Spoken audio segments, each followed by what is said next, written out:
O diretor Cláudio Torres acaba de revelar algo que poucos suspeitavam: Velhos Bandidos. O filme de assalto a banco que vem gerando burburinho no cinema brasileiro não nasceu da ideia de contar uma história de crime.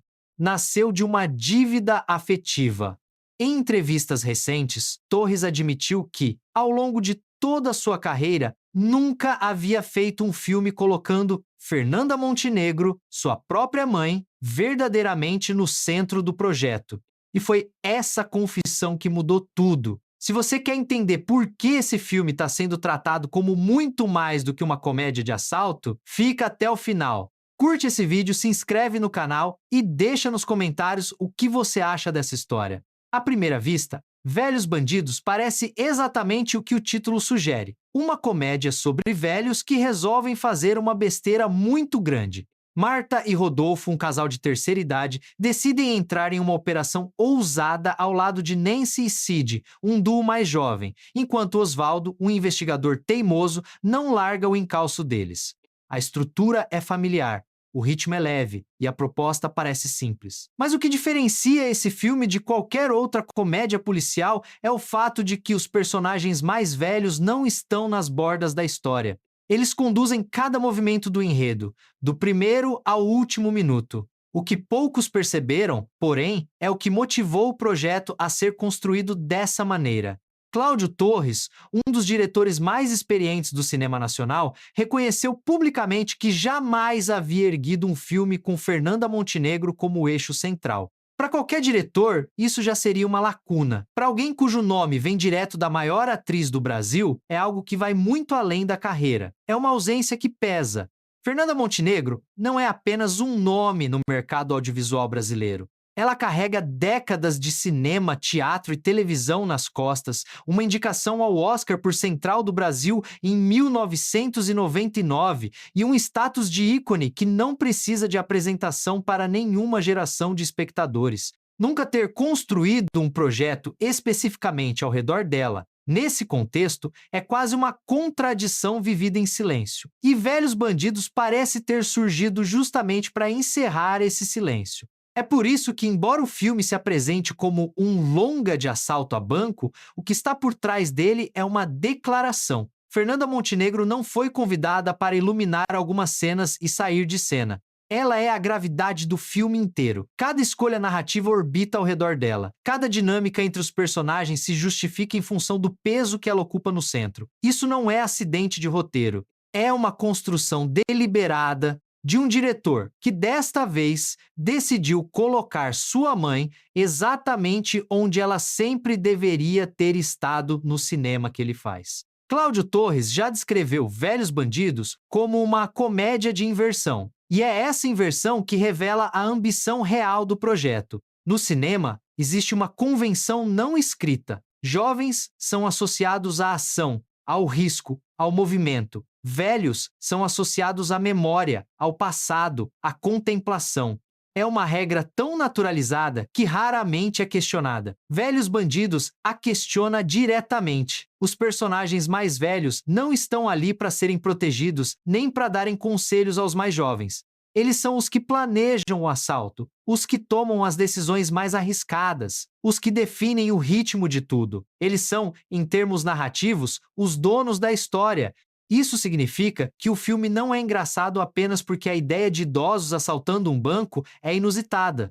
É engraçado porque devolve à velhice algo que o cinema costuma retirar dela: o direito de agir, o direito de arriscar, o direito de existir no centro da trama, como se o tempo não tivesse diminuído em nada a força dos personagens. É uma comédia que ri junto com os velhos, não deles. E essa diferença aparentemente pequena transforma completamente o efeito que o filme produz no espectador. Velhos Bandidos também se destaca por ser uma espécie de evento cinematográfico geracional. De um lado estão Fernanda Montenegro e Ari Fontoura, dois nomes que carregam décadas de história e que evocam memórias afetivas em múltiplas gerações de público brasileiro.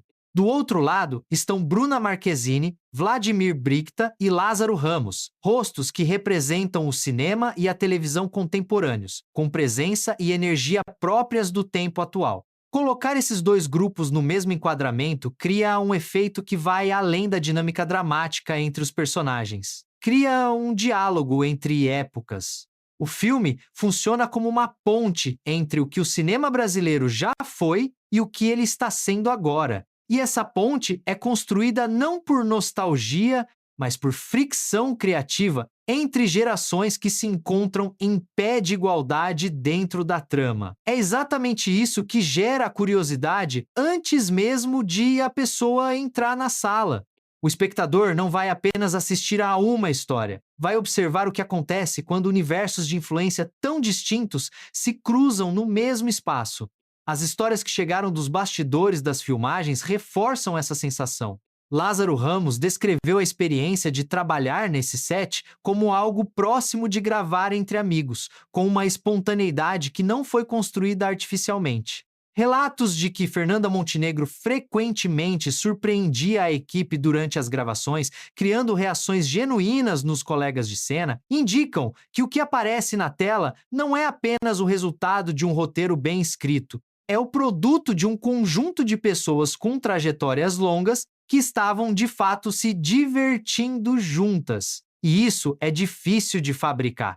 Um filme pode ter cenário, roteiro e luz perfeitos, mas não consegue simular a cumplicidade de profissionais que construíram carreiras reais e que se reconhecem mutuamente no set. Velhos Bandidos também é relevante por marcar a volta de Fernanda Montenegro à comédia nas telonas, depois de projetos recentes mais voltados ao drama. Para um ícone dessa dimensão, cada nova aparição é mais do que um lançamento, é mais um capítulo adicionado a uma obra que já transbordou qualquer categorização. O público que acompanha Fernanda há décadas não olha apenas para o papel, olha para a maneira como essa mulher continua a redefinir sua própria presença no cinema a cada escolha que faz. E quando essa escolha é entrar em um assalto a banco com humor, determinação e protagonismo absoluto, o efeito é duplo. Por um lado, surpreende. Por outro, lembra que uma atriz da magnitude dela não precisa de papéis solenes para exercer autoridade na tela. Às vezes, é justamente na leveza, na malícia e no timing da comédia que o real poder de uma presença cinematográfica se revela com mais clareza. No final, a verdade por trás de Velhos Bandidos parece estar nisto. O filme usou a forma de uma comédia de assalto para fazer algo muito mais íntimo. Colocou personagens velhos no centro quando o cinema os coloca habitualmente na margem. Transformou Fernanda Montenegro no eixo de tudo, não em um símbolo convocado para dar prestígio a algumas cenas. E deu a Cláudio Torres a oportunidade de dizer algo muito pessoal para sua mãe, mas em uma linguagem que qualquer espectador pode acessar e aproveitar. É por isso que Velhos Bandidos pode ser lembrado não apenas como uma comédia de ação bem feita, mas como um filme que diz com clareza que a idade não retira ninguém da história. E que às vezes são exatamente aqueles que o mundo imagina terem ficado para trás os que ainda têm mais peso para dar a qualquer narrativa. Velhos não ficam de fora do jogo, eles mudam as regras dele. E você, depois de entender tudo isso, ainda acha que Velhos Bandidos é apenas um filme de entretenimento fácil? Ou ele está dizendo muito mais sobre tempo, legado e sobre o que significa envelhecer com presença? Deixe a sua opinião nos comentários, curte o vídeo e se inscreve no canal para não perder nada do que está por vir.